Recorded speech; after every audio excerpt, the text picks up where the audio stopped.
Ladies and gentlemen, there's an awful lot of fights going on between tenants and landlords over rent hikes. And in many cases now, tenants are making out pretty well. And they are making the landlords back off. So that's what happened in Jersey City. That's the picture you're looking at. Jersey City, New Jersey.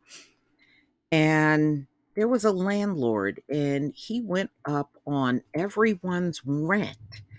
Now, it's pretty expensive to live there.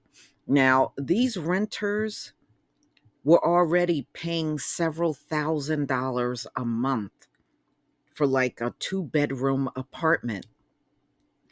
And so the landlord, because they don't really have any type of policies in place, they can go up on your rent sometimes more than once in a year. So this landlord ended up backing off because the tenants came together and they went to this landlord and he backed off. But we know that's not always the case when it comes down to these situations, but they made out pretty well. I'm going to go ahead and play this audio from the Wall Street Journal. Jersey City tenants confront landlord over 40% rent hikes. Renters roll back double-digit increases after convincing city authorities the apartment building was subject to rent control.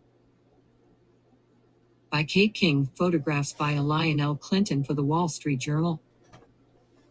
November 21, 2022, 8 a.m. Eastern Time. Dana Beloga was shocked when she learned in July that the rent for her Jersey City, New Jersey, two-bedroom apartment would go up 40% to more than $6,000 a month if she renewed her lease. She thought about moving and tried negotiating with her landlord. Then Ms. Beloga's neighbors, who were facing similar rent increases, started organizing. They filed petitions with the city saying that the 19-story waterfront building should be subject to rent control. The city's rent control administrator agreed. As of late August, the landlord could raise rent in Ms. Beloga's building by no more than 4% a year. When they go to these crazy numbers, people say, "Really? Can they do this? Are there no laws that limit anything on rent?" said Ms. Beloga, referring to her landlord, Equity Residential. A spokesman for Equity Residential said it uses rental pricing software and market comparisons in lease negotiations. The company plans to operate Ms. Beloga's building under rent control in accordance with the city's ruling, the spokesman said. Skyrocketing rents are prompting cities and towns across the U.S. to consider enacting rent control to keep prices in check. But in communities where these tenant protections have long been on the books, many residents aren't aware of them or find that enforcing rent control is no easy task. Residents often don't have the resources to pursue rent control enforcement or are worried that they could lose their homes by fighting their landlords, said Brian Rands, attorney for the Jersey City-based nonprofit The Waterfront Project, which provides free legal assistance for housing and other civil issues. Stephen Fulop, Jersey City's mayor, said his administration has dedicated significant time and money into enforcing tenant protections and expanding affordable housing. The city, which is located across the Hudson River from Lower Manhattan, has grown in popularity in recent years. Its waterfront apartments boast spectacular city views while offering more space than similarly priced units in Manhattan. Jersey City has seen some of the fastest rent growth in the country. The average asking apartment rent in Jersey City was $2,850 a month in October, up 28% from 2012, according to real estate data and analytics company CoStar Group Incorporated. On the city's waterfront, apartments rent for about $3,800 a month. Overall, Jersey City prices climbed more than twice as fast as nearby Manhattan since the start of 2020, CoStar said. The price increases in a city where apartments long rented at a significant discount to New York City prompted some residents to delve into the city's housing code. They discovered that New Jersey and Jersey City have some of the strongest tenant protections in the country. Older buildings, in particular, are seeing their decades-long exemptions from rent control expire, meaning even apartments renting at luxury rates could have rent increases curtailed in the coming years. Jersey City ordinance enacted decades ago stipulates that all apartment buildings with 5 or more units are presumed to be rent controlled, although buildings built under certain conditions are exempt. A state law enacted in 1987 to encourage housing development allowed owners of newly constructed apartment buildings to file within a certain time frame for rent control exemptions of up to 30 years. Now, buildings constructed in the early 1990s, such as Ms. Beloga's, are losing their exemptions. Ms. Beloga lives in the western high-rise of Portside Towers, a two-building complex on the Jersey City waterfront with more than 500 apartments and sweeping views of the Manhattan skyline and Hudson River. Because the West Tower was built in 1992, the city ruled its exemption had expired, and it was subject to rent control as of August 24, 2022. The city determined that the East Tower, built in 1997, will fall under rent control in 5 years.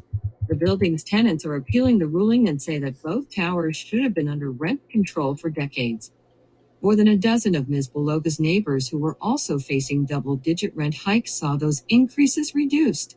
Hundreds of other tenants in the building will pay at most 4% more a month when their leases come up for renewal. Such relief, said Jessica Rossulo, who has lived in Portside Towers for 9 years. Other residents left before the city's decision. Oliver Bennett, who had lived in the building with his family since 2017, moved after getting a lease renewal that would have raised the rent on his 3-bedroom nearly 40%. The proposed increase was especially galling because the building's elevators were repeatedly breaking down, Mr. Bennett said. The Jersey City Fire Department responded to the complex at least 10 times between April and September of this year to free people from stuck elevators, according to department records. We had numerous times where we had to walk down 19 flights of stairs with 3 children, Mr. Bennett said. Equity Residential spokesman said the company recently overhauled the building's elevators and are working out some continuing malfunctions. Write to Kate King at kate.king@wsj.com. So, ladies and gentlemen, I guess if you're able to fight your landlord on these rental hikes that are going on across the country, because some of them are outrageous. I was reading articles where they said the rent has gone up in America over 300% nationwide. And it's because there is no cap on how much a landlord can go up on rent in most of the nations. So, in this case of Jersey City, they do have some regulations in place where they can only go up 4% depending on how many units are in the building. So, in their case, they were able to prevail because this was a big high rise. The landlord wanted 40% more, which would, you heard in the story, which would have taken their rent to $6,000 a month. That is just insane. If you're going to pay that, you should just get a house for real. That is crazy. But y'all, please tell me what you think. This is the sign of the times in this country. The inflation is real. There's no going back. Some people think, oh, it'll get better. No, this ain't going back. You can best believe it. It's not going back. Please leave your comment and subscribe. Don't forget to hit on the notification bell, and I'll see you on the next video. Peace, family.